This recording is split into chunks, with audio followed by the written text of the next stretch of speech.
रह गई केजरीवाल साहब की बात।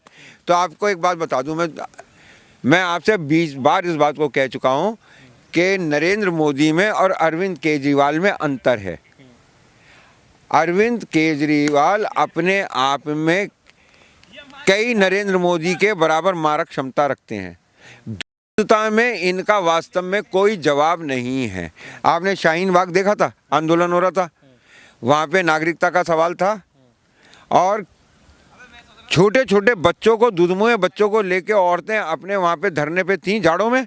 सबसे पहला शहीद जो उस धरने का था वो 2 महीने का ही बच्चा था बस।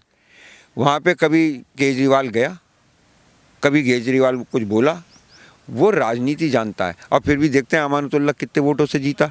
ये मुसलमानों की और अरविंद केजरीवाल का प्रतीक है।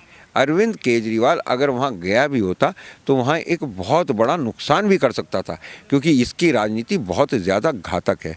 ये आप ऐसे समझिए कि जहाँ पे नरेंद्र मोदी फेल हो जाता है, नरेंद्र मोदी 10 mg की गोली है, पंजाब में नरेंद्र मोदी फेल हो गया, 50 mg की गोली आ गई। दिल्ली में नरेंद्र मोदी फेल है, केजरीवाल आ गया। अब आप देखिए, हो सकता है कि गुजरात में भी ऐसा हो जाए। तो आफ्टर मोदी हु, उससे भी बड़ा धूर्त अरविंद केजरीवाल। लेकिन आम आदमी पार्टी तो आरोप बीजेपी पे लगा रही है कि जहां भी कुछ इस तरीके का होता है। आरोप क्या लगा रही है?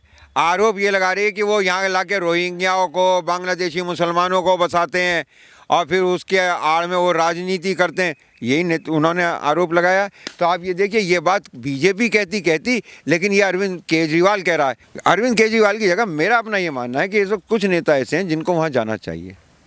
देखिए, मकान किसी का भी टूटे, आपके यहाँ पे अतिक्रमण के खिलाफ कार्रवाई हो गई, आपकी छत गिर गई, ठीक है ना, चाहे आपकी छत गिर जाए, लेकिन बच्चों को भूख लगेगी तो माँ कहीं ना कहीं से चूल्हे का इंतजाम करेगी, नहीं करेगी?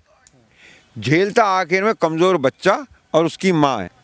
सर, एक आखिरी सवाल है मेरा कि काफ़ी लोगों का ये मन में शंका है कि जो है सिर्फ मुस्लिम घरों को ही टारगेट करके ये किया गया है, कुछ हिंदुओं के घर भी उसके अंदर आए हैं, उसको लेकर कुछ क्या कहना चाहेंगे?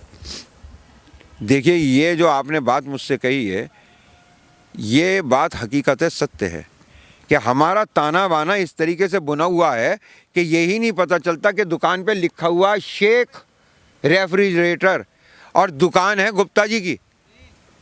हमें पता ही नहीं चलता, हम आपस में इस तरीके से मिले हुए हैं। और हमें जब पहचान कर तोड़ने की कोशिश की जाती है तब पता चलता है कि हम लोग आपस में ऐसे जुड़े हुए हैं कि नुकसान दोनों का होता है। तो उसमें चाहे वो गुप्ता जी का मकान है, मेरा अपना मानना है कि अतिक्रमण करने वाला है, उसने कानून का उल्लंघन किया है। कानून की एक प्रक्रिया है, पहले उनको चिन्हित किया जाता है, फिर उनको नोटिस दिया जाता है, फिर निश्चित दिन पे वहाँ पे जहांगीरपुरी में जो हुआ है उस पर मतलब क्या, किसको गलत आप मानते हैं?